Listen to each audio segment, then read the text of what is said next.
Aujourd'hui, on va poursuivre un petit peu nos lectures sur l'enfance et l'histoire de l'enfance. C'est un jeu. Ok, d'accord. Donc du coup, on va poursuivre un peu notre cycle de lecture, on va dire, sur l'histoire de l'enfance. Euh, on avait déjà donc lu un article sur l'histoire des révoltes lycéennes au 19e siècle, fin 19e, vous vous en rappelez. Mais donc ça va aussi être pour moi l'occasion de réfléchir sur une question que je pose à la fin de la vidéo que j'ai faite parce que bon, j'avance des solutions, on va dire, enfin des propositions de solutions aux premiers problèmes qui se posent quand on essaye de penser l'enfance en tant que classe. Mais évidemment, il y a des questions qui restent en suspens, et notamment, bon, j'en cite quelques-unes du coup à la fin de la vidéo. La conscience de classe est-elle possible? Doit-on situer la classe des enfants historiquement et si oui, comment? Voilà, donc il y a une question qui se pose pour penser la classe d'enfants, c'est est-ce qu'on peut la situer historiquement? C'est-à-dire, est-ce qu'il y a un moment de constitution de la classe des enfants? Est-ce que la classe des enfants, c'est quelque chose, est-ce que le groupe des enfants, c'est quelque chose d'éternel qui a existé tout au long de l'histoire? Comment on délimite la classe des enfants? Bon, ça, je le fais un peu dans la vidéo. Mais donc, du coup, est-ce qu'il y a une évolution historique de tout ça? Et là, justement, on va lire l'article, en tout cas, c'est pas exactement un article, c'est un discours d'ouverture de colloque, d'un colloque d'histoire de l'éducation, et donc c'est le discours d'un historien de l'éducation qui est décédé il y a pas très longtemps, euh, hop, qui s'appelle donc La découverte de l'enfance par l'historien, où justement euh, cette, ce colloque et donc du coup ce texte met en avant les différents problèmes que pose la catégorie d'enfance d'un point de vue historique. Donc les problèmes, et notamment les problèmes de la découverte de l'enfance. Donc sur plusieurs plans, la découverte de l'enfance dans ce qu'il appelle la pratique sociale. Donc la manière, par exemple, on va prendre un exemple un peu grossier, mais par exemple la manière dont les gens vont découvrir que il y a une physiologie de l'enfance et donc du coup il va falloir s'occuper des enfants de manière particulière et du coup on découvre l'enfant quelque part. Et la découverte de la construction de la catégorie d'enfance par l'historien. Et du coup on va peut-être directement rentrer dans le vif du sujet déjà en présentant un petit peu à qui on a affaire et lire l'introduction, ça éclaircira un petit peu c'est quoi les problématiques que donc du coup William Fridtjof pose dans ce texte. Donc William Fridtjof qui est néerlandais. Je sais pas si ça se prononce du coup exactement comme ça. Mais donc du coup, oui, texte qui, je le répète, est un discours de présentation d'entrée dans un colloque. Et donc ça présente aussi l'intérêt de faire un grand panorama des différentes problématiques qui se posent en histoire autour de la catégorie d'enfance, sans avoir quelque chose d'hyper détaillé, un petit peu comme on avait eu sur la question du dessin de l'enfant. Là, ça va être quelque chose de beaucoup plus général.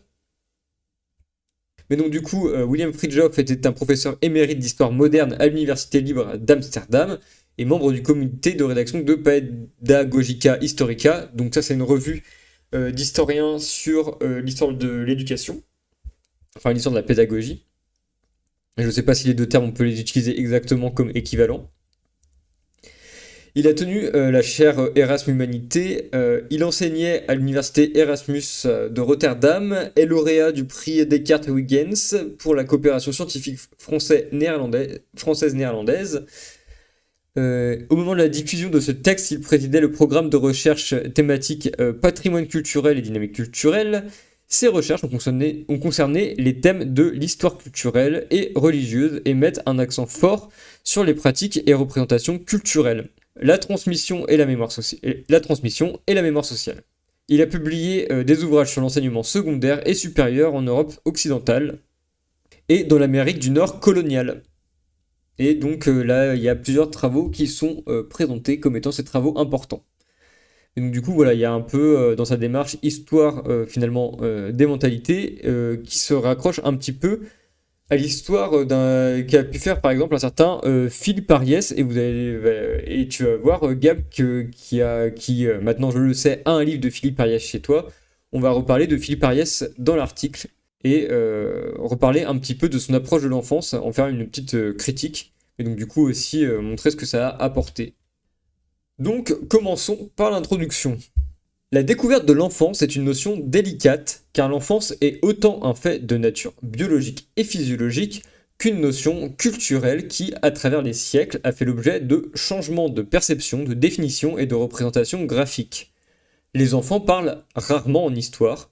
Pratiquement tout ce que nous savons d'eux a été transmis par des adultes. Alors, comment interpréter ce thème ? Ce texte introductif propose une triple approche. Il examine dans un premier temps, et d'abord de manière très approximative, la découverte de l'enfant dans les discours et la pratique sociale à travers l'histoire. Donc voilà, ça c'est la première approche, c'est la découverte de l'enfant dans les discours et les pratiques sociales à travers l'histoire. Donc tous les moments où finalement la société découvre que il y a un groupe de la société qui s'appellerait donc du coup les enfants et qu'il faut tenir un discours particulier sur eux et avoir une pratique particulière envers eux. Donc ça c'est la découverte de l'enfant dans les discours et dans les pratiques sociales. Le deuxième approche de l'article, ça va être, dans un deuxième temps, il analyse l'invention de l'enfance dans la pratique universitaire en se concentrant particulièrement sur l'influente étude de Philippe Ariès. On en parlait à l'instant. Mais donc du coup là, ça va être un deuxième problème de la découverte de l'enfance. Donc là, ça va être plutôt la découverte de l'enfance, pas dans la pratique sociale et dans les discours sociaux directement, mais par l'historien, donc la découverte de l'enfance comme catégorie historique, ou plutôt historiographique. Donc historiographique, c'est la manière dont on de la manière dont on rédige l'histoire. Et donc quand on rédige l'histoire, on s'appuie sur des catégories. Par exemple, si on prend l'exemple du marxisme, par exemple, au début de l'idéologie allemande, Karl Marx dit, bon finalement l'histoire c'est quoi ? C'est des générations successives qui se passent des modes de production, et donc du coup il y a des catégories historiques qui apparaissent directement dans cette définition, la catégorie de génération, la catégorie de mode de production, et donc du coup la catégorie de classe sociale va en découler, et donc du coup il va pouvoir écrire une histoire à partir de ces catégories-là. Donc la question c'est quoi la valeur de l'enfance en tant que catégorie historique ? Et donc du coup, dans un troisième temps, en plus de la découverte de l'enfance dans la pratique sociale et dans les discours, et en plus de la découverte de l'enfance comme catégorie historiographique, le texte va rappeler brièvement les interinfluences entre le travail universitaire et l'engagement personnel dans la découverte de l'enfant comme sentiment historique. Et donc là, ça va plus être, on va dire, la problématique que ça pose à l'historien de travailler sur l'enfance en tant qu'engagement personnel sur une catégorie dans laquelle il peut soit avoir envie de se projeter en tant que il a été un enfant, il a peut-être envie de se retrouver dans l'objet de recherche, ou fantasmer du coup un paradis perdu, ou ce genre de choses. Et donc ça va être ce genre de problématique, on va dire, plus personnelle entre l'historien et son objet d'étude, qui va être abordé en troisième partie. Donc voilà, il y a une triple approche, je vous disais, c'est un article qui balaye assez large sur la problématique de la découverte de l'enfance en histoire, et donc fait une triple approche. Très bien, on y va. Eh bien, Eureka, j'ai trouvé, soudainement la solution est claire, l'incertitude disparaît, l'avenir est plein de promesses. Voilà l'emblème de cette conférence sur la découverte de l'enfance. Donc, du coup, voilà. Ce qui fait l'emblème de la conférence, le sujet, c'est vraiment le moment de découverte. Donc là, c'est là-dessus qu'il met l'accent. Le moment d'Eureka, il va parler souvent avec cette expression de l'Eureka, le moment de la découverte. Mais est-il correct ? Est-ce que le moment de la découverte est applicable à notre recherche ? Cela enrichit-il notre savoir ou notre pratique historique ? Cette contribution d'ouverture se veut être une mise en bouche proposant des pistes pour le débat ou la discussion universitaire et non une synthèse du travail à venir. Une chose est sûre cependant, l'enfance est autant un fait de nature biologique et physiologique qu'une notion culturelle qui, à travers les siècles, a fait l'objet de changements constants de perception, de définition, de représentation graphique, d'approche et de sentiment. La découverte de l'enfance peut alors être comprise de deux manières. Soit comme la découverte de l'enfant en tant que jeune être humain dans ses conditions historiques, soit comme la construction narrative de l'enfant et de l'enfance dans notre travail universitaire. Donc là, on retrouve ce qui était dans le résumé présenté comme les deux premières approches proposées par l'article. Donc la découverte de l'enfant en tant que jeune être humain dans ses conditions historiques, donc ça correspond à la découverte de l'enfant dans les discours et la pratique sociale, c'est ça, de ça qu'on parlait tout à l'heure, soit comme la construction narrative de l'enfant et de l'enfance dans notre travail universitaire. Et donc là, ça concerne la découverte de l'enfant comme catégorie historiographique, et donc avec ce qu'on a dit tout à l'heure. Pour être tout à fait sincère, un grand paradoxe flotte autour de l'enfance. Les enfants sont pratiquement muets dans les sources historiques. Pourtant, la pratique de leur éducation, de la petite enfance à l'université, est un des domaines de recherche les plus loquaces. Les adultes parlent, souvent très fort, à la place des enfants, pas seulement à travers l'histoire, mais aussi dans l'écriture de l'histoire elle-même. Et donc là, c'est un des problèmes qui était déjà dans le résumé, mais un des problèmes aussi, qui est un problème proprement du coup historiographique et dans la pratique de la science historique, c'est que normalement l'histoire c'est quelque chose qui se base sur des sources et plus les sources sont directes, mieux c'est. Et souvent les sources sont des sources écrites et la plupart du temps les enfants n'écrivent pas et donc il y a un problème pour l'historien qui va être un problème de source en fait, puisque ça va toujours être des sources de seconde main, d'adultes qui parlent sur les enfants sans qu'on ait des sources de première main d'enfants qui relatent leur expérience en tant qu'enfants. Il y a un siècle, la féministe suédoise Ellen Key a créé dans son traité Le siècle de l'enfant une approche de l'histoire centrée sur l'enfant. Mais aussi essentiel soit-il pour la réforme pédagogique et l'action éducative, l'enfant reste pour l'historien un objet de recherche. En fait, aucun enfant n'a jamais écrit de traité d'éducation, d'histoire des pratiques éducatives ou une analyse de ses propres images enfantines. Et je parierais même qu'aucun enfant ne s'est jamais découvert comme enfant. L'enfant, dans l'histoire, n'est pas autoréflexif comme problème historique, c'est un thème virtuel que d'autres découvrent. Voilà, l'enfant en histoire est jamais, du coup, la découverte de l'enfant lui-même, c'est la découverte de d'autres, de l'altérité adulte, toujours. Par le phénomène psychologique appelé amnésie de l'enfance, l'enfant en développement perd le souvenir de ses premières expériences et de l'enfant qu'il a été. Voilà, ça c'est quelque chose qu'on connaît tous. La mémoire de l'enfance est assez compliquée, c'est assez compliqué d'y accéder, un peu encore plus que pour du coup d'autres moments de la vie. Par la suite, les fonctions mémorielles se développent, mais ce n'est qu'à l'adolescence que les jeunes hommes et femmes commencent à s'interroger sur eux-mêmes comme objet de réflexion et se découvrent comme sujet de mémorisation conscient, capable d'autoconstruction. Donc la autoconstruction, c'est une traduction de self-fashioning, mais je savais pas comment traduire. Et en effet, comme agent de l'histoire. Cependant, précisément en tant qu'objet d'autodécouverte, l'enfant ne répond pas vraiment aux catégories historiques de ses inventeurs. En construisant sa personnalité dans un renouvellement constant des paramètres et sous des conditions en changement permanent, l'enfant échappe aux définitions de son existence historique esquissées par les anciens universitaires.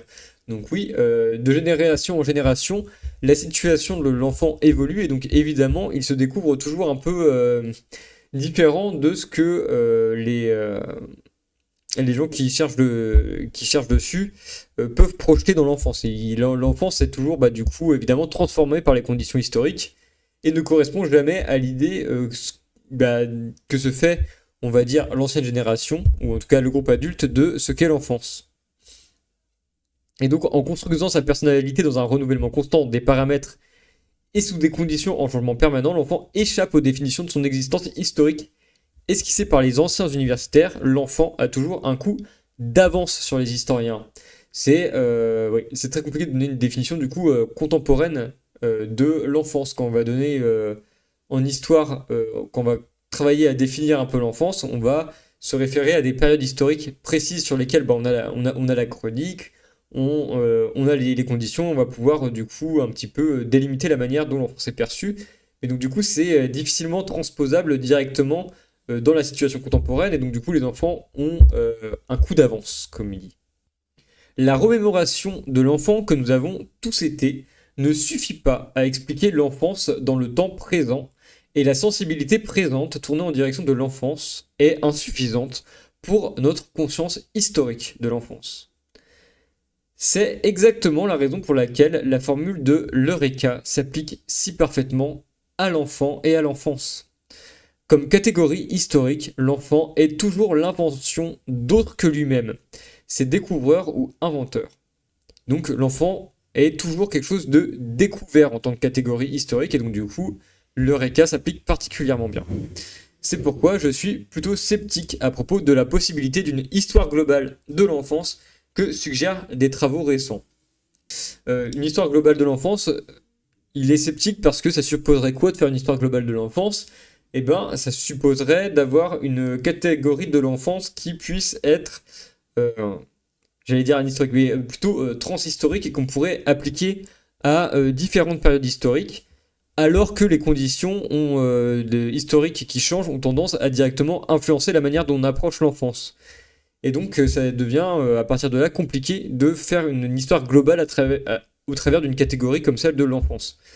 Et d'ailleurs, là il précise, je me rappelle de la note de bas de page, c'est que dans la note de bas de page, il précise que le titre de la revue Childhood Journal of Global Child Research, donc du coup une revue qui revendique une recherche sur l'histoire globale de l'enfance, revendique cette ambition dans le titre. Cependant, la plupart des contributions proposent un point de vue qui est tout sauf global. Donc voilà, la contradiction, c'est qu'il y a une ambition globalisante, historique globalisante dans le titre, mais du coup, j'imagine que les différents articles qui se trouvent dans cette revue, paradoxalement, vont avoir tendance plutôt justement à singulariser les différentes approches de l'enfance qu'il y a dans les différents moments historiques, et donc du coup à ne pas du tout faire une histoire globale de l'enfance, mais à particulariser à chaque fois les manières dont l'enfance est abordée historiquement. Donc malgré son apparence d'évidence, l'enfance est, pour l'historien de l'éducation, une catégorie analytique qui échappe à la généralisation dans le temps et l'espace. Donc voilà, ça c'est ce qu'on vient de dire. Elle peut et doit être découverte et redéfinie encore et encore.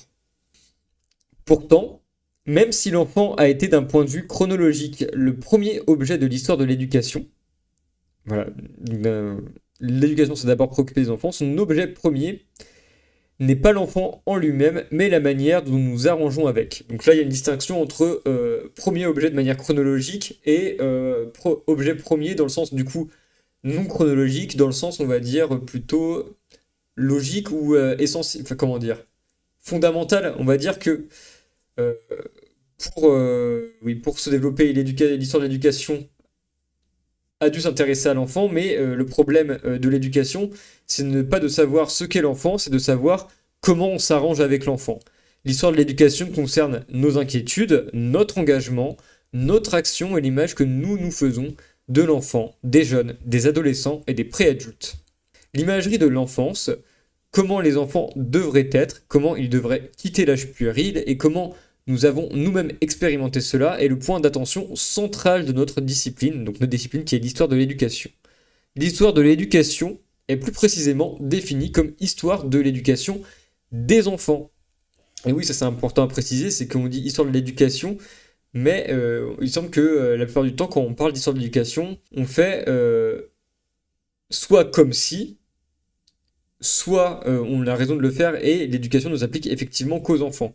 Et donc du coup, l'éducation serait une pratique qui s'adresse à un groupe particulier de la population. Les objectifs d'une telle recherche sont exprimés dans les mots de la recherche universitaire. Ça fait 2 fois recherche, c'est pas très beau. L'objectif dans les mots de la pratique universitaire, on va mettre plutôt, c'est plus joli. Allez. Donc, la pratique universitaire, donc dans les mots de la philosophie ou de la pédagogie, de l'anthropologie, de la sociologie et même des sciences culturelles, mais ces expressions ne sont pas la réalité. La réalité, s'il m'est permis d'utiliser ce concept délicat, est personnelle. C'est notre confrontation avec l'enfant que nous avons été, et nous pouvons inconsciemment le voir ou vouloir le découvrir, ou vouloir découvrir dans l'enfant que nous étudions dans nos travaux. Qu'est-ce qu'on peut vouloir découvrir vouloir se découvrir. Ouais, attends. Hop, là, il y a un petit problème. La réalité, donc du coup, dans la pratique historique, est personnelle. C'est notre confrontation avec l'enfant que nous avons été. Nous pouvons inconsciemment vouloir le voir ou le découvrir. Oui, découvrir, en fait, oui, le découvrir, l'enfant que nous avons été, dans l'enfant que nous étudions dans nos travaux. En effet, dans les analyses culturelles, chaque image réfère à des formes de sédimentation d'images et d'expériences physiques, visuelles et mentales. Bien analyser l'histoire de l'éducation nous en dit autant sur nous et nos prédécesseurs dans son champ que sur l'enfance et ses équivalents comme objet de recherche. Elle apporte facilement à l'historien une sensation de découverte et par conséquent, soit à un investissement elle amène soit à un investissement personnel fort dans son thème de recherche et à une implication émotionnelle comme élément de la recherche d'auto-identification dans le passé ou un véritable sens de l'altérité face à un monde perdu. L'histoire de l'éducation nous met toujours au défi de changer nos désirs d'identité et à reconnaître l'altérité. Un peu compliqué, que je suis pas sûr d'avoir compris, c'est en effet, dans les analyses culturelles, chaque image culturelle réfère à des formes de sédimentation d'images. Donc oui, voilà, quand on fait l'analyse d'images culturelles ou de pratiques culturelles, euh, il y a toujours une sédimentation d'images, c'est-à-dire que il faut toujours, faut sédimentation donc un peu comme des couches géologiques, quoi, d'expériences, d'images qui se sont accumulées jusqu'à arriver à une certaine pratique. D'où l'importance de l'histoire et de faire des généalogies. C'est que, en fait, les objets culturels qu'on a en face de nous, ils sont jamais, comment dire, tout disponibles directement, on va dire, sans médiation historique, en fait. C'est ça le terme. Donc, du coup, oui, c'est pour ça qu'il parle de sédimentation. C'est qu'il faut voir un petit peu, c'est quoi les différentes pratiques qui se sont accumulées derrière l'image de l'enfant pour qu'on en arrive à penser l'enfant tel qu'on le pense aujourd'hui. Enfin, je pense que c'est ça qui est exprimé ici. Au total, il y a trois raisons majeures de réfléchir sur le moment de l'Eureka. Premièrement, parce que la découverte de l'enfance révèle les discours sur l'enfant, les pratiques sociales qui y sont globalement rattachées dans la société, donc du coup révèle aussi du coup sur quelle base elles se fondent, etc. Et sur quelle base historiquement contingente. Deuxièmement, parce que cela révèle l'intérêt porté à l'enfance et l'éducation comme pratique scolaire. Troisièmement, parce que le facteur Eureka guide nos recherches personnelles. Et donc là, c'est une interrogation plus en tant qu'historien. Historien pratiquant, si j'ose dire. Voilà pour l'introduction. Alors, est-ce que ça vous a plu ? Est-ce que vous êtes prêts à vous plonger dans la première partie qui est la découverte de l'enfant dans le discours et la pratique sociale, du coup ?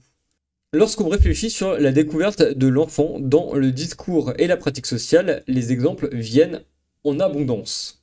Laissez-moi juste citer certaines des formes de représentation ou d'intervention que nous pourrions découvrir lors d'un voyage au travers de l'histoire de l'enfance. La première de toutes, c'est la mythologie. Donc la mythologie, c'est le premier discours social dans lequel on découvre l'enfant. Et dans la mythologie, les enfants ont de nombreuses fois été découverts comme les fondateurs de leur société. Ceci de manière historique ou au travers de scènes symboliques primitives.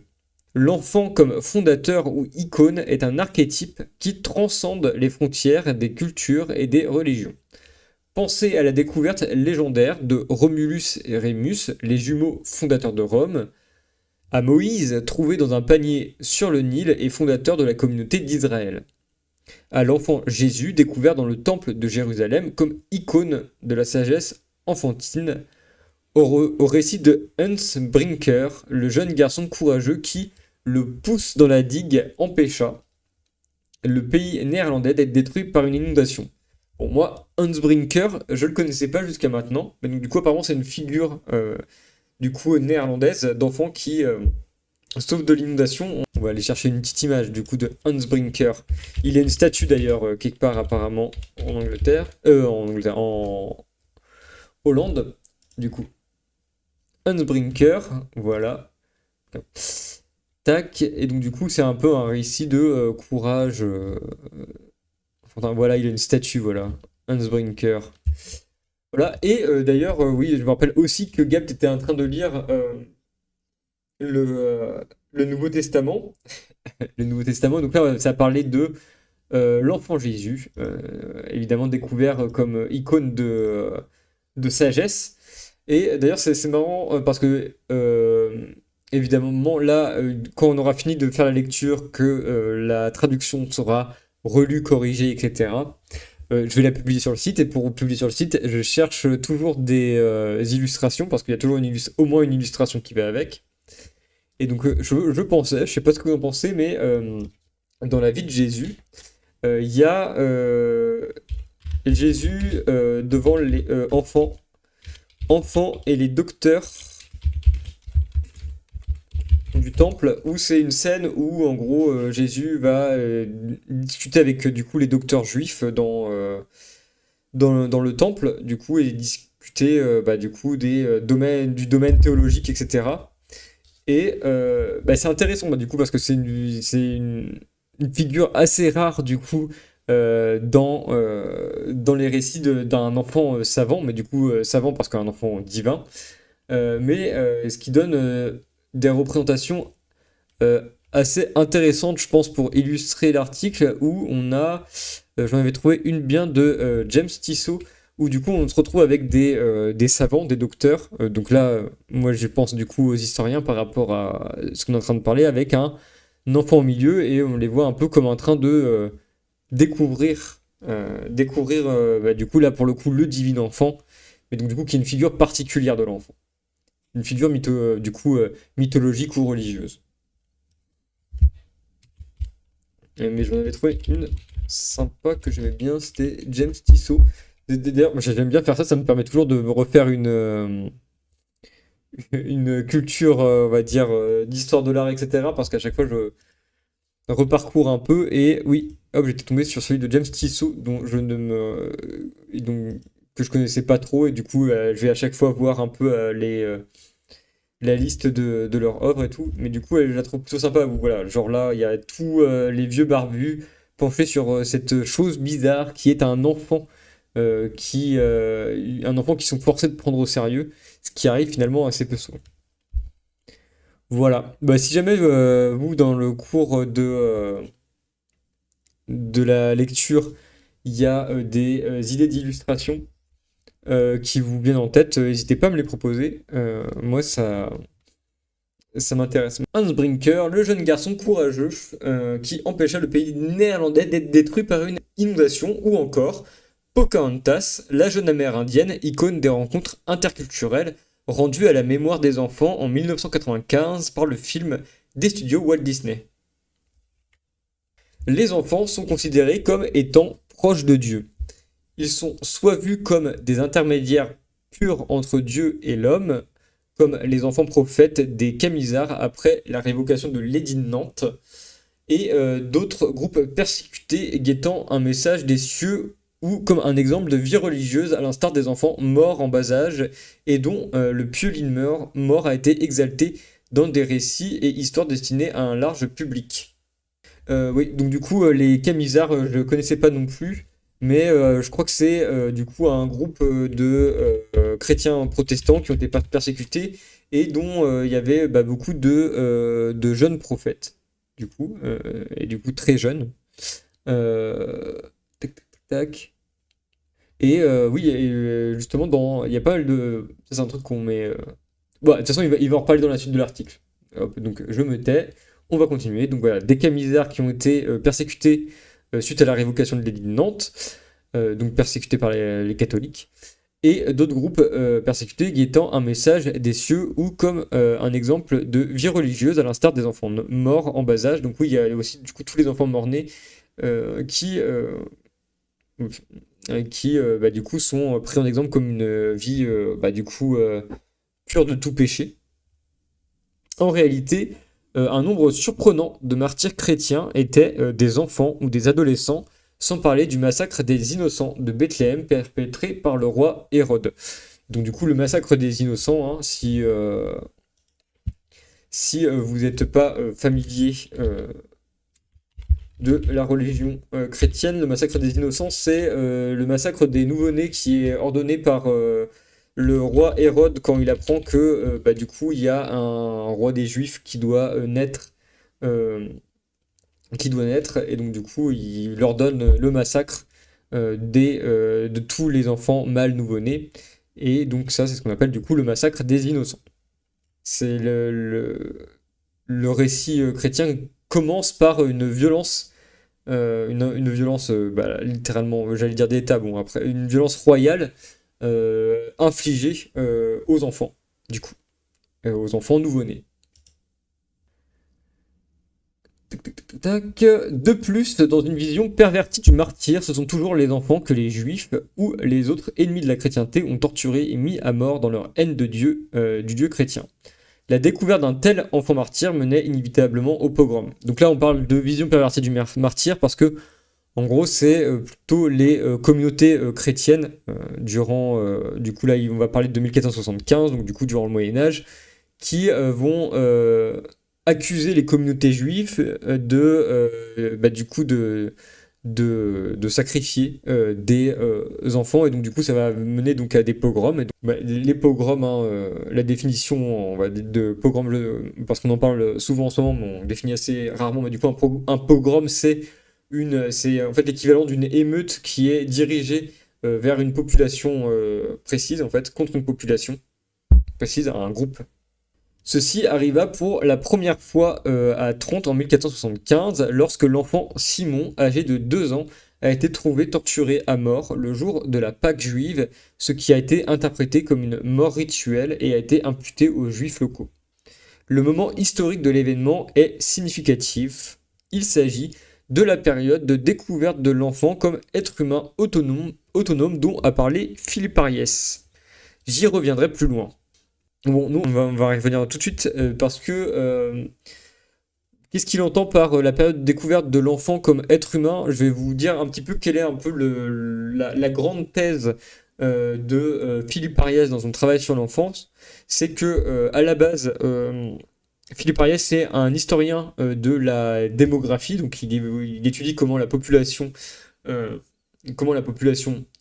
évolue, etc. Et il étudie notamment la mortalité infantile, etc. Là, plus tard dans l'article, il va nous apprendre quelque chose que je ne savais pas, c'est que la femme de Philippe Ariès était une historienne de l'art, et c'est sans doute d'elle qui va tenir que, en même temps que lui, il va repérer dans l'histoire démographique un changement dans la mortalité infantile, notamment la représentation des enfants dans les œuvres graphiques va changer. Et donc en fait, ce qui va dire, c'est qu'il y a un sentiment de l'enfance qui naît à ce moment-là. Pourquoi il naît à ce moment-là? C'est que finalement, la mortalité infantile baissant, la vie de l'enfant prend de la valeur, en fait, pour les familles, alors qu'avant, en fait, la valeur de la vie s'acquérait en acquérant des années, etc., puisqu'il y avait de fortes chances, valait mieux pas trop s'attacher vite à l'enfant, puisqu'il y avait de fortes chances qu'il meure assez rapidement, la mortalité infantile étant élevée. Et donc du coup, il met en avant qu'il y a une époque où voilà, la société, l'Église, etc., était un peu plus tolérante envers les infanticides quand les périodes étaient à la famine ou à la disette. Du coup, il y avait souvent une pratique qui était d'étouffer son enfant dans le lit, et la société fermait plus ou moins les yeux. C'était pas quelque chose de toléré non plus. Voilà, quoi, on tuait pas les enfants comme ça dès que ça nous gênait, mais en tout cas c'était quelque chose de toléré, et notamment lui il interprète, je sais pas si vous vous rappelez du passage dans Le Petit Poucet que vous avez dû lire, mais il y a le passage où il arrive chez l'ogre et l'ogre vient les manger pendant qu'il dort, et il échange les couronnes avec des filles, avec les bonnets, je sais plus quoi, enfin du coup de sorte que l'ogre se trompe et mange ses propres enfants. Donc du coup, Ariès interprète ça comme une espèce de résidu de ce moment où le lit et le lit conjugal notamment représentent finalement un lieu de mort pour les enfants, parce que c'est l'endroit où finalement où on fait un peu passer pour un accident de on a étouffé l'enfant dans notre sommeil, etc. Pour en gros se débarrasser de lui quand ça fait une bouche de trop à nourrir, ou ce genre de choses. Mais donc du coup voilà, l'idée d'Ariès c'est qu'il y a un moment où et un moment qui est influencé par la démographie, où l'enfance dans la société, on va dire européenne, prend une valeur, et donc il y a la naissance d'un sentiment de l'enfance. Et donc c'est à ce moment-là qu'intervient du coup le pogrom dirigé contre les juifs parce que les juifs sont accusés par du coup la communauté chrétienne d'avoir tué un enfant. Ce que sous-entend cette phrase, c'est que si le pogrom du coup est significatif et qui se base sur le prétexte d'une prétendue du coup mort rituelle, c'est aussi que c'est un moment où on se soucie beaucoup de la vie des enfants et la vie des enfants prend une valeur particulière. Et de toute façon, ça, on va y revenir au moment où il parle sur Ariès, mais je trouvais ça intéressant de vous faire une petite introduction à la grande thèse d'Ariès qui après a été critiquée sur plusieurs points, etc. Mais on y reviendra.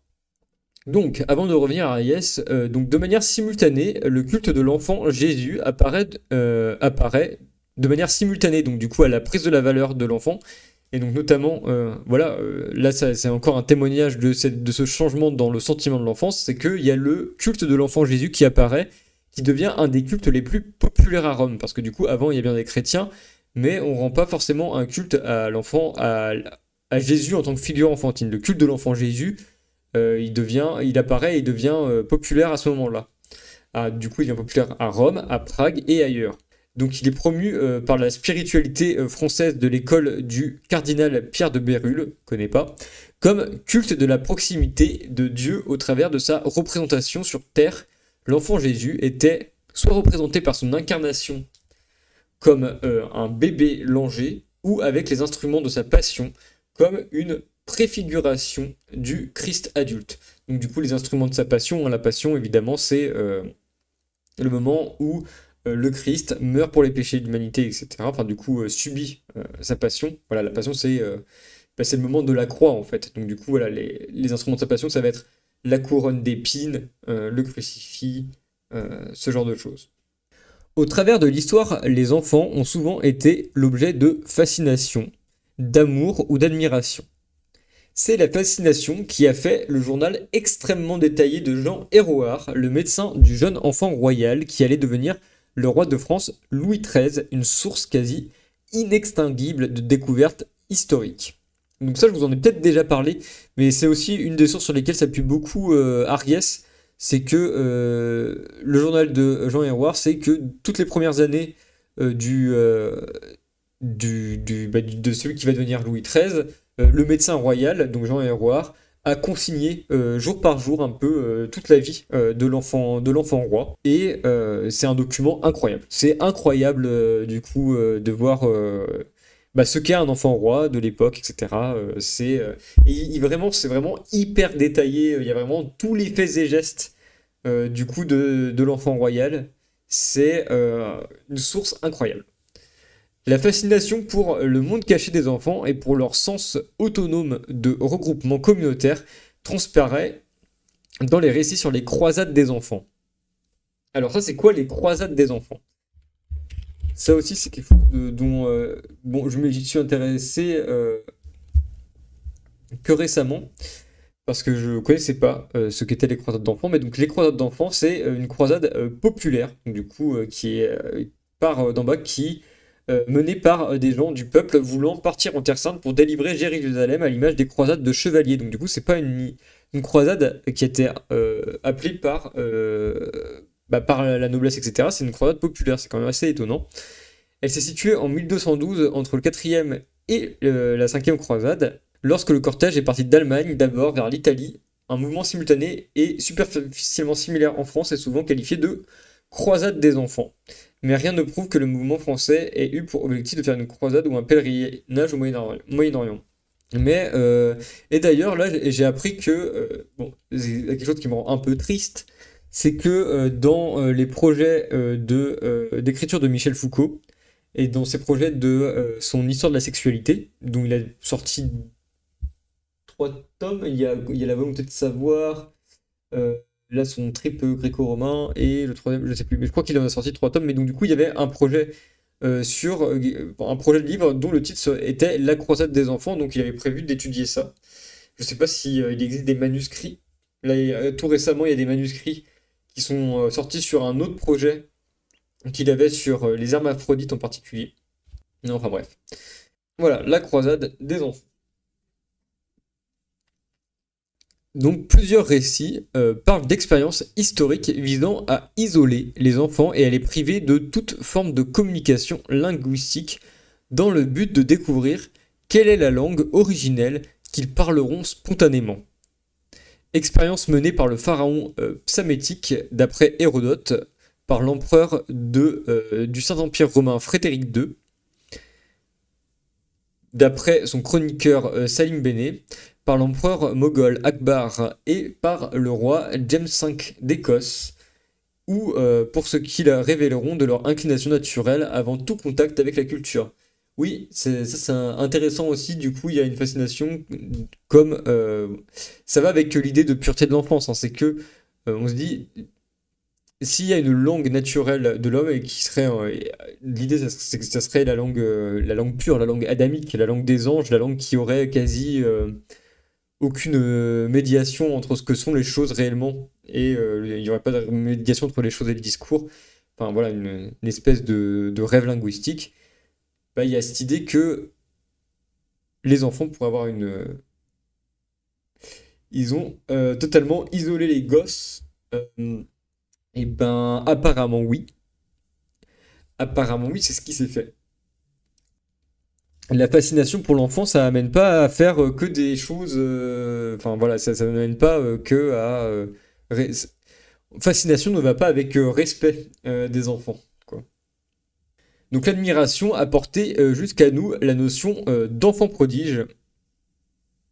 L'exemple le plus connu en est bien sûr Wolfgang Amadeus Mozart, mais le plus éminent a été Christian Friedrich Heineken, un enfant exceptionnellement doué originaire de Lübeck, décédé en 1725 à l'âge de 4 ans et réputé pour son érudition parfaite. Alors ça c'est incroyable, genre un enfant qui est mort à l'âge de 4 ans, oui, à l'âge de 4 ans qui était déjà réputé pour son érudition parfaite. C'est quand même, c'est quand même fou, non?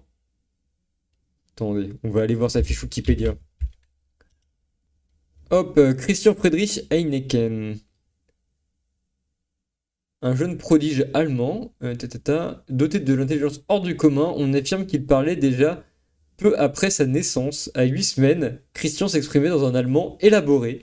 Son père lui a appris le nom des objets en les lui présentant et en prononçant les mots à haute voix. Outre ses facultés remarquables pour les nombres, on prétendait que Christian Heineken connaissait à 1 an tous les événements importants du Pentateuque, qui est du coup un des livres de l'Ancien Testament. En moins d'un mois, il pouvait disserter sur le Nouveau Testament. À 2 ans, il maîtrisait les aspects historiques de la Bible. Et 1 année plus tard, il avait d'excellentes connaissances générales sur l'histoire et la géographie.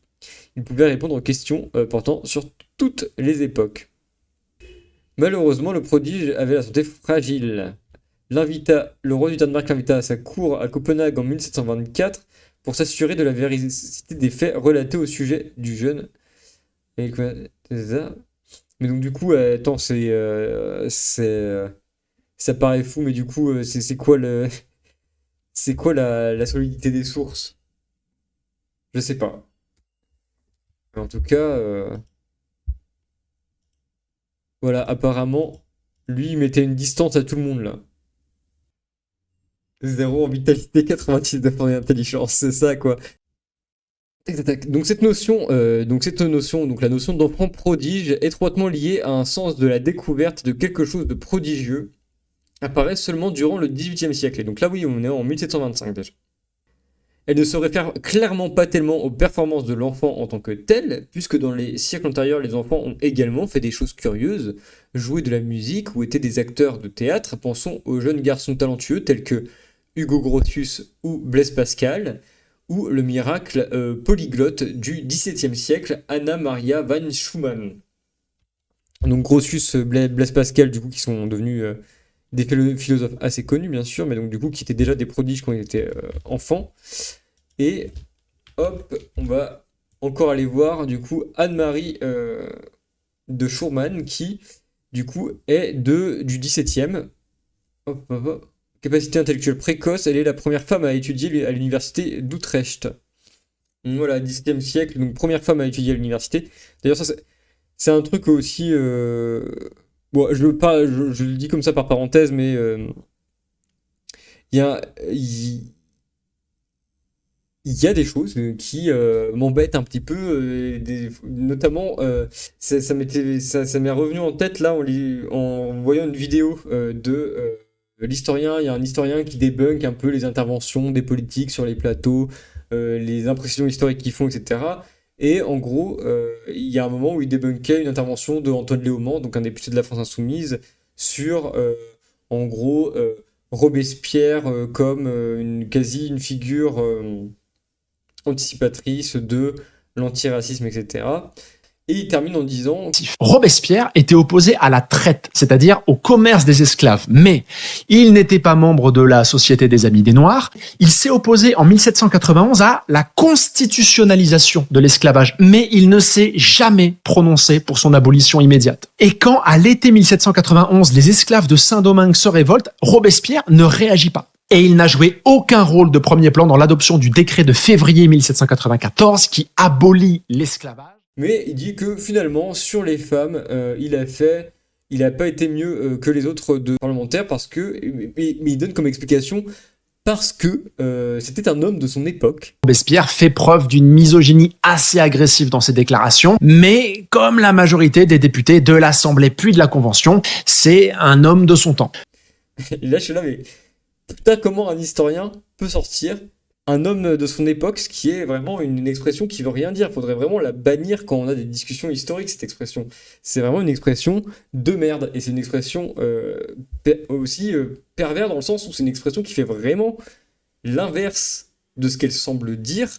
Dans le sens où quand tu dis c'est quelqu'un de son époque, t'as l'impression d'avancer une connaissance historique et d'historiciser quelque chose. Mais en fait, ça a littéralement l'effet inverse de déshistoriciser une position et de faire comme s'il y a une époque où il y a une position qui était naturelle, qui était dans l'air, et que c'était comme ça, qu'il n'y avait pas de cause historique, etc. Et oui, et donc du coup, on balaye toutes les causes historiques et on fait comme si finalement, être misogyne au XVIIIe siècle, c'est une chose qui n'est pas construite socialement et historiquement, c'est quelque chose qui est une position naturelle, et qui vu que c'est dans l'air, ça va sortir par un courant d'air. Mais donc du coup, il y a aussi l'idée qu'il y a une idée un peu naïve de progrès continu, avec l'idée que du coup, les idées féministes vont arriver comme ça naturellement, sans les luttes des femmes, etc., qui ont précédé, et qui va chasser l'ère misogyne, etc. Mais donc du coup, on voit pas par exemple que, en vérité, du point de vue du monde académique, par exemple, et c'est pour ça que là, je vous fais cette parenthèse, c'est que le XVIIIe siècle, par rapport au XVIIe siècle, c'est un moment globalement de régression, où des femmes savantes au XVIIe siècle, c'est quelque chose qui est pas commun, pas du tout, mais qui est un phénomène, on va dire, connu, etc. D'où ma première question. Et pour nourrir cette question, je vais partir d'un constat effectué par François Poulain de la Barre, donc, dont on a parlé en présentation, cartésien féministe de la seconde moitié du XVIIe siècle, qui affirme très nettement l'existence de nombreuses femmes de science à son époque. Je cite, « Combien y a-t-il eu de dames et combien y en a-t-il encore qu'on doit mettre au nombre des savants si on ne veut pas les mettre au-dessus ? Le siècle où nous vivons en porte plus que tous les siècles passés. Et comme elles ont égalé les hommes, elles sont plus estimables qu'eux, pour des raisons particulières. Il leur a fallu surmonter la mollesse où on élève leur sexe, renoncer au plaisir et à l'oisiveté où on les réduit, vaincre certains obstacles publics qui les éloignent de l'étude et se mettre au-dessus des idées désavantageuses que le vulgaire a des savantes, comme celles qu'il a de leur sexe en général.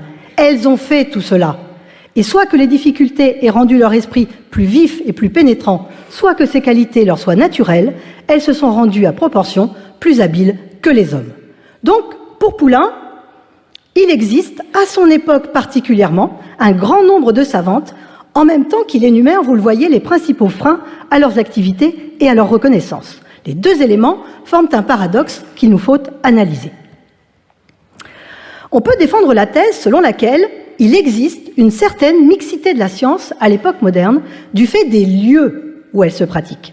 L'historiographie est en train de revenir de l'idée que les femmes scientifiques constitueraient des exceptions remarquables au XVIIe siècle Il y a au contraire des femmes scientifiques dans tous les champs de la science à cette époque.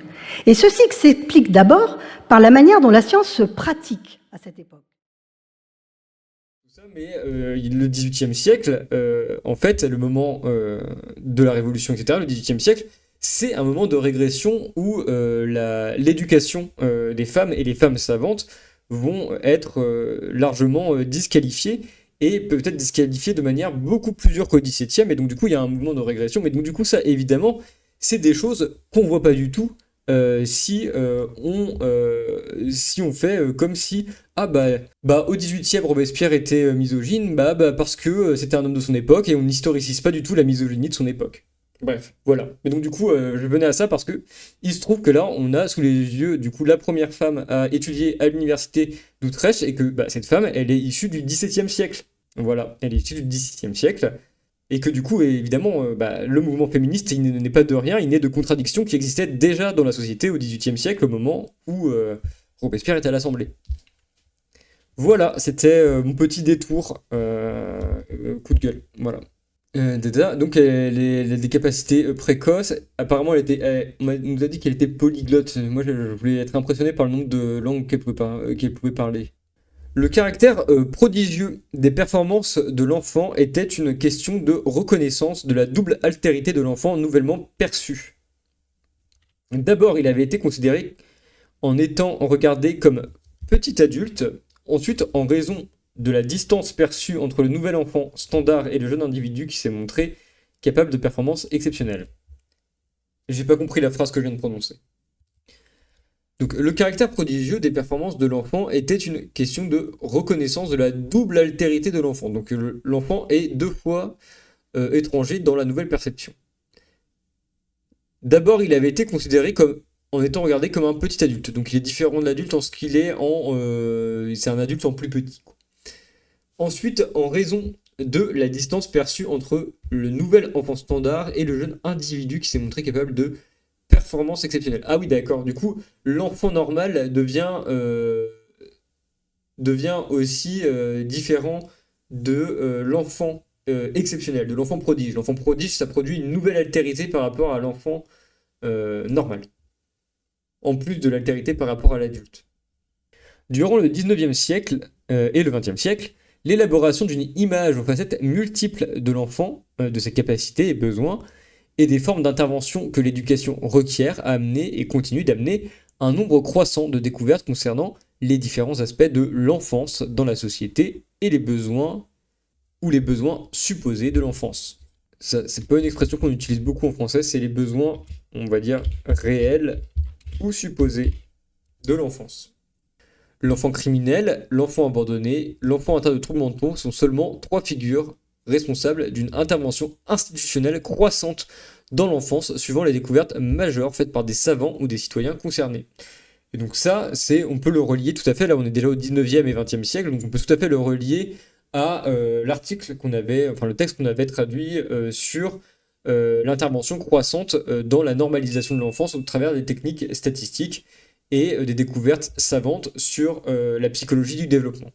En fait, toute l'industrie de l'enfance, pour se légitimer, se réfère à un flux perpétuel de découvertes concernant le bien-être des enfants et la meilleure éducation pour ceux-ci. Donc oui, effectivement, toute l'industrie de l'enfance, l'industrie du coup même des jeux pour enfants, des jeux éducatifs comme on dit, etc., va faire des découvertes scientifiques, des arguments marketing en fait, pour pouvoir vendre la meilleure manière d'éduquer l'enfant, etc.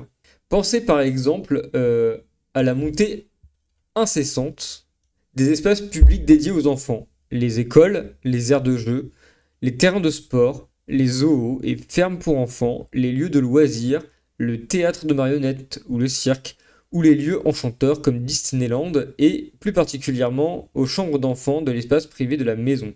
En effet, le désir d'attribuer une chambre séparée à chaque enfant de la famille est un des plus importants facteurs de l'explosion des constructions dans les dernières décennies.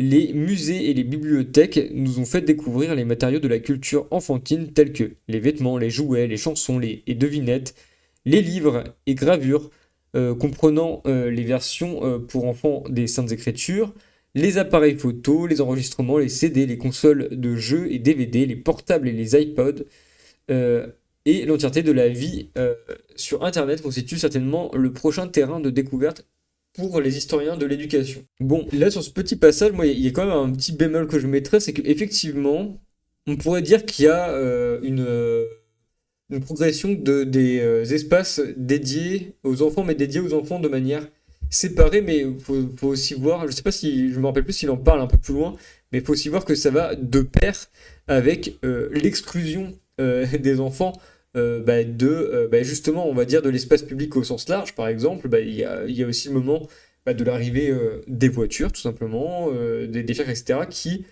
poussent à expulser les enfants des rues, à interdire de jouer dans la rue, tout simplement. Et pareil pour la chambre d'enfant, c'est un truc que disait le sociologue dont le nom m'échappe, mais que j'avais été voir en colloque, c'est que au tournant des années 80, il y a aussi le truc de les enfants ont passé d'une culture de la rue à une culture de la chambre, mais aussi parce que les enfants, on veut plus les avoir dans les mêmes lieux que les adultes et on les considère comme dérangeants. Donc, bon, c'est pas simple, je pense que c'est plus ambivalent qu'une simple extension des lieux où les enfants peuvent aller. Ça va aussi avec une séparation en fait un peu plus claire d'endroits spécialisés pour les enfants, en fait. Avec l'idée que les endroits non spécialisés pour les enfants, finalement, ils sont soit pas le bienvenu, soit un peu dérangeants, quoi. Mais les enfants ont aussi été découverts comme des instruments utiles à la construction de la nation. Il est facilement fait appel aux valeurs de la force et de l'héroïsme juvénile, comme dans le cas de Joseph Barra, le martyr, l'enfant héros de la Révolution française, immortalisé sur le fameux tableau de Jacques-Louis David. Donc là, encore une fois, un tableau. Et vous allez... Alors, c'est pas celui de Jacques-Louis David, mais vous allez voir que Joseph Barra, pareil, que je ne connaissais pas, il a un tableau, il a un style, le drip qu'il a, c'est une dinguerie. Il est trop stylé. Regardez-moi ça. Est-ce qu'il a pas un style de ouf? Il a trop la classe, non? Mais oui, mais donc du coup, évidemment, la figure de l'enfant martyr de la nation, etc., est souvent utilisée à des fins de propagande, et là, c'était à des fins de propagande républicaine. Le martyr est l'enfant héros de la Révolution française, immortalisé dans le fameux tableau de Jacques-Louis David. Donc tous les systèmes totalitaires dans le monde, quelle que soit l'idéologie et le continent, ont fortement investi l'enfant. Depuis le service militaire forcé des orphelins et des enfants abandonnés dans le XVIIIe siècle européen et au sein de l'Empire napoléonien, jusqu'aux jeunesses hitlériennes, aux pionniers staliniens et du Komsomol aux gardiens de la révolution maoïste. Et n'oublions pas les enfants soldats des dictateurs africains et des armées rebelles. En fait, depuis que l'enfant a été reconnu comme un être social avec ses propres droits et une personnalité à part entière, et depuis que l'enfance a été découverte comme un lieu d'intervention sociale, la recherche centrée sur l'enfant a élargi le fossé mental entre l'enfant et l'adulte, accroissant dans le même temps les moyens d'une véritable découverte de l'enfant et de ses besoins. Aux yeux de l'historien de l'enfance, la Convention internationale des droits de l'enfant adoptée le 20 novembre 1989 par les Nations Unies est donc entachée d'une certaine ambiguïté.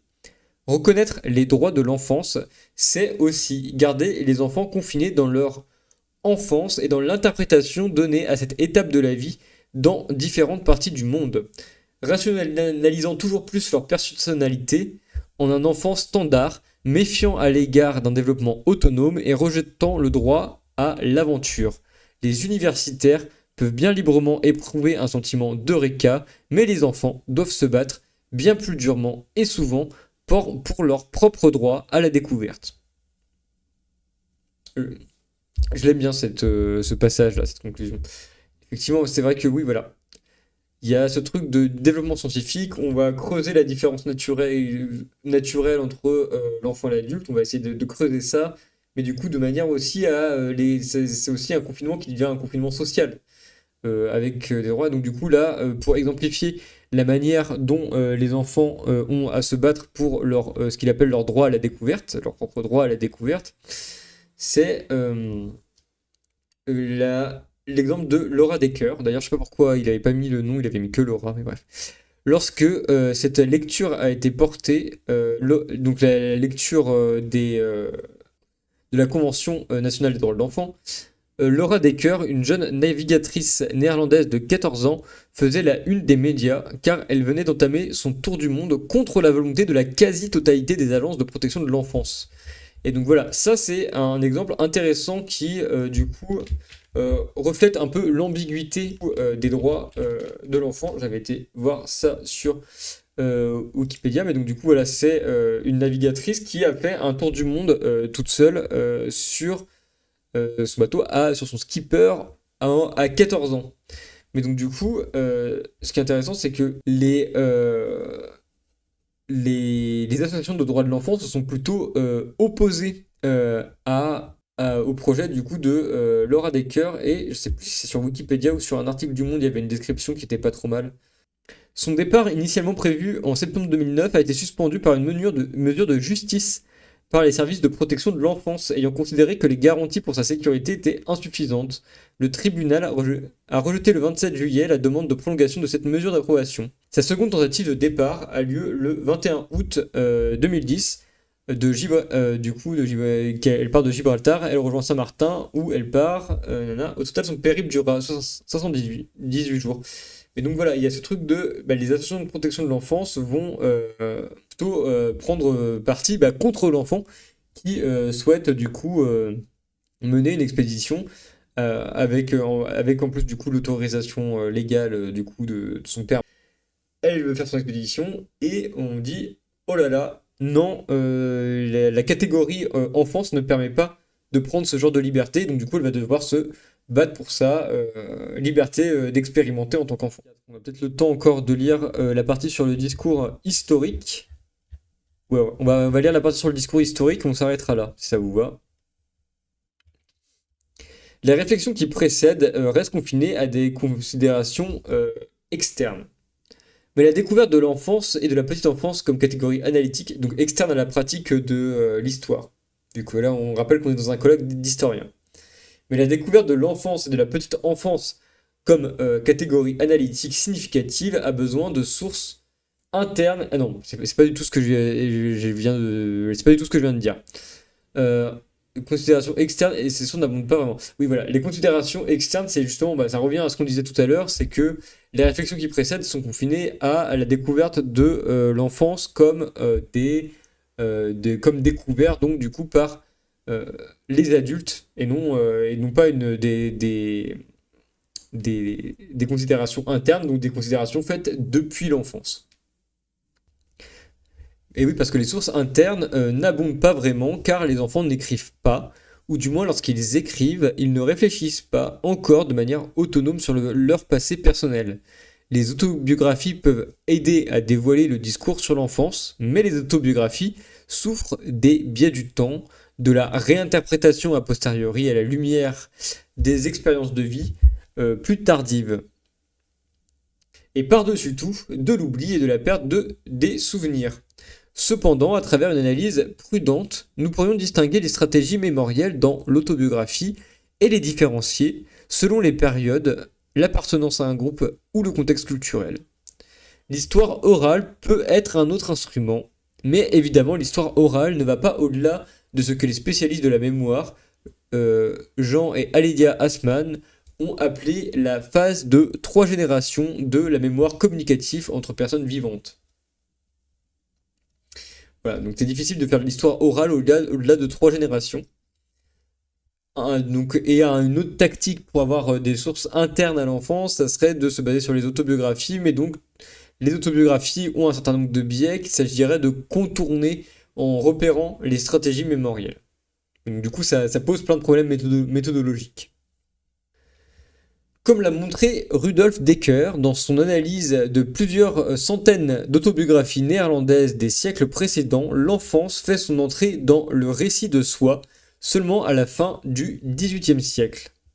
Cette entrée se fait de deux manières. La première est la conscience de l'auteur adulte de ce que son enfance était une période complètement oisive. L'autre manière est la construction narrative de la jeunesse comme un temps de bonheur grâce à l'insouciance d'une vie d'enfant prise en charge par d'autres.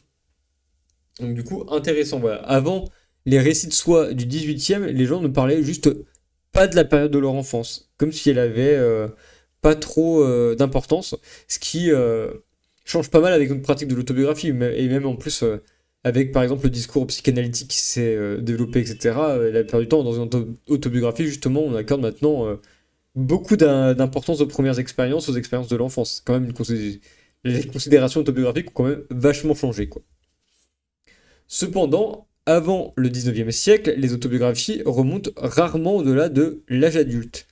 Elles ne s'intéressent pas à l'expérience de l'enfant et le plus souvent ne s'intéressent pas non plus à l'expérience de l'adolescence. Tout se passe comme si l'enfant n'existait pas en lui-même, l'adulte n'étant qu'un simple produit de l'éducation qui n'a pas expérimenté le temps de sa propre enfance. Le bourgmestre d'Utrecht, Hendrik Ernhout Laan, par exemple, écrivait en 1798 alors qu'il était âgé de 63 ans. Dans leurs années enfantines, certains passent leur temps à ne rien faire et d'autres sont heureux de tuer le temps. La vie est ennuyeuse. Certains aiment jouer tout le temps sans se rendre compte que cela peut aussi être ennuyeux, comme le montre clairement une journée de vacances. De plus, il y a des désaccords avec les partenaires de jeu à propos de ce qu'il faut faire. L'un veut jouer à cela, l'autre à cela, et on devient ainsi un fardeau pour soi-même et pour ses parents.